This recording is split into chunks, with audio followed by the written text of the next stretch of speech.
हमारे एसपी पानीपत के एसपी साहब एक आईपीएस ऑफिसर हैं, उनको मैं वो तमाम पब्लिक की तरफ से उनसे भी निवेदन करता हूँ कि अगर आप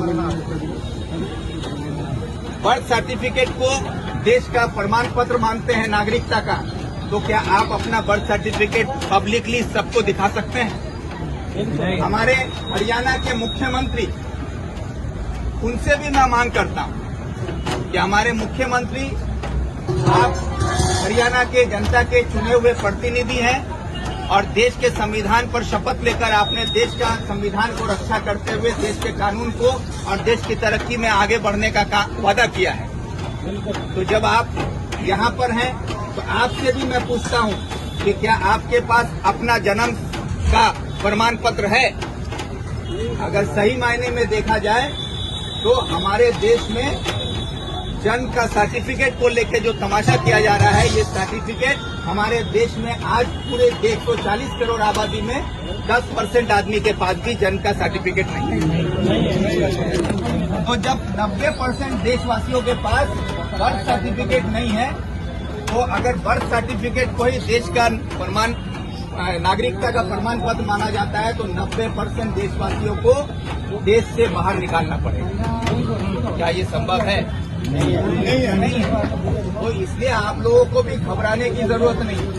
ये परेशानी है क्योंकि बंगाल में चुनाव है। बिल्कुल बात को समझिएगा, क्योंकि बंगाल में चुनाव है, इसलिए ये परेशानी यहाँ आप लोगों के साथ हो रहा है।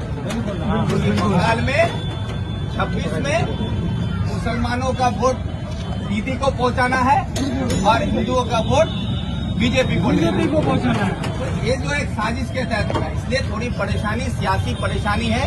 ये कोई आपके साथ हमेशा की परेशानी नहीं है। ये खेल खेला जाएगा, इसके लिए हमारे leader of opposition Adhir Ranjan Chaudhary वो भी आएंगे। जरूरत होगी तो हरियाणा के मुख्यमंत्री से भी बात किया जाएगा, यहाँ के डीजीपी, यहाँ के एसपी से भी बात होगी।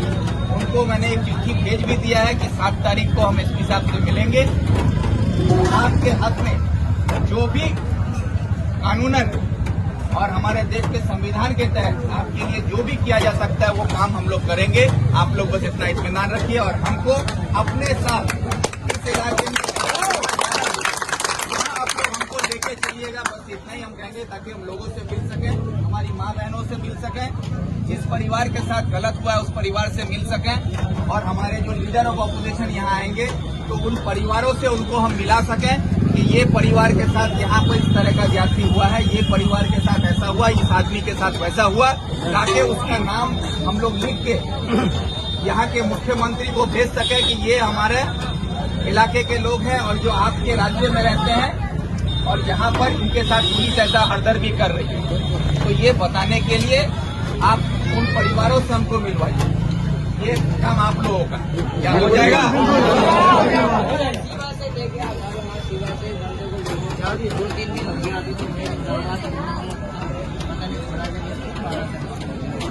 वही बात करेंगे। जहाँ भी जो ऐसा हो रहा है ना, उसी के लिए कह रहे हैं कि इसमें आप लोग देखिए, ये जो है हम बता रहे हैं, ये सियासी परेशानी, ये कोई परेशानी नहीं है। बस ये है, ये परेशानी बनाया जा रहा है। देखिए, एक बात को समझिए कि भाई पूरे बंगाल में, सिर्फ हरियाणा में नहीं या पानीपत में नहीं, पूरे हिंदुस्तान में बंगाल से तकरीबन 60 लाख आदमी बाहर काम करता है रोजी रोजगार के लिए। आप लोग जिस तरह पानीपत में है उसी तरह केरला में भी है, कर्नाटक में भी है, तमिलनाडु में है, महाराष्ट्र में है, उड़ीसा में है, गुजरात में है, हर राज्य में फैला हुआ है। ये 60 लाख आवाम बाहर काम करता है अपने परिवार का पेट पालने के लिए। तो 60 लाख जो यहाँ पे आदमी है, आज इसको बंगाली बोलने पर बांग्लादेशी कहा जाता है, ये गलत बात, गलत है। क्यों बोल रहे हैं? क्योंकि हमारे देश में अलग अलग जाति, अलग अलग धर्म, अलग अलग भाषा भी। अगर ऐसी बात है, कल कोई उर्दू बोलेगा तो उसको पाकिस्तानी कह दिया जाएगा। हमारे देश में नेपाली बोला जाता है, जो नेपाली बोलेगा उसको आप बोलिएगा वो नेपाल से आया है। तो ये हमारे देश में नहीं चलेगा ना, क्योंकि यहाँ पे जो है डाइवर्सिटी, डाइवर्सिटी का मतलब है कि हमारे देश में अलग अलग भाषा, अलग अलग कल्चर, अलग अलग धर्म है। हम सब मिल के एक हिंदुस्तान है और हम सब एक हिंदुस्तान में एक साथ। ये जो खेल खेला जा रहा है कि यहाँ पे हिंदुस्तान में जो 60 लाख बंगाली बाहर हैं, उसमें ज्यादातर कौन है? माइनॉरिटी। अगर इनको डराया जाएगा तो ये 60 लाख आदमी यहाँ डरेगा तो ये अपने घर में फोन करेगा बंगाल में। तो 60 लाख आदमी के घर में कम से कम 3-3 आदमी तो है। बिल्कुल। तो 60 लाख आदमी अगर घर में फोन करेगा तो वो 60 लाख का आबादी बढ़ के 1 करोड़ 80 लाख हो जाएगा। तो जब 60 लाख को पानीपत में कुछ को डराया जा रहा है, कुछ को कर्नाटक में डराया जाएगा, कुछ को केरला में डराया जाएगा, कुछ को उड़ीसा में डराया जाएगा, और ये लोग जो बंगाल में फोन करते हैं तो 1 करोड़ 80 लाख यानी कि तकरीबन 2 करोड़ आदमी डर जाता है। और डर के वो कहाँ जाएगा? हुकूमत के पास। हुकूमत किसका है? ममता बनर्जी। तो उसी का साथी है बीजेपी, जो यहाँ आपको डरा के वहाँ मुसलमान को एक तरफ ढकेल रहा है और ताकि वो अपना रोटी सेक सके और वो अपना रोटी सेक सके। तो ये एक सियासी खेल है। तो इसलिए इसमें आप सबको मजबूती से, आपके पास जो देश का नागरिकता का जो सर्टिफिकेट है, आपका वोटर लिस्ट है, आपका आधार कार्ड है, आपका राशन कार्ड है, और किसी के पास पैन कार्ड भी होगा। गाड़ी चलाते होंगे तो ड्राइविंग लाइसेंस है। आपके पास कोई अगर घर खरीदे हैं, जमीन खरीदे हैं, कुछ खरीदे हैं, उसका कागज भी होगा। ये जो है, कोई अगर विदेश गए होंगे घूमने फिरने के लिए कोई काम से तो उसका पासपोर्ट भी होगा। ये जो डॉक्यूमेंट है ना, यही आपका देश का डॉक्यूमेंट है। अब अगर इसको आज निर्वाचन कमीशन कहता है कि हम इसको नहीं मानेंगे, पुलिस कहता है वोटर कार्ड नहीं मानेंगे, आधार कार्ड नहीं मानेंगे, राशन कार्ड नहीं मानेंगे, अगर ये सब कागज को नहीं मानता है तो ये सुप्रीम कोर्ट से ऊपर निर्वाचन कमीशन नहीं है। सुप्रीम कोर्ट से ऊपर आपका किसी देश का पुलिस नहीं है। सुप्रीम कोर्ट साहब बोला है, ये जो अभी SIR हो रहा है, सुने SIR का नाम? SIR सुने है ना?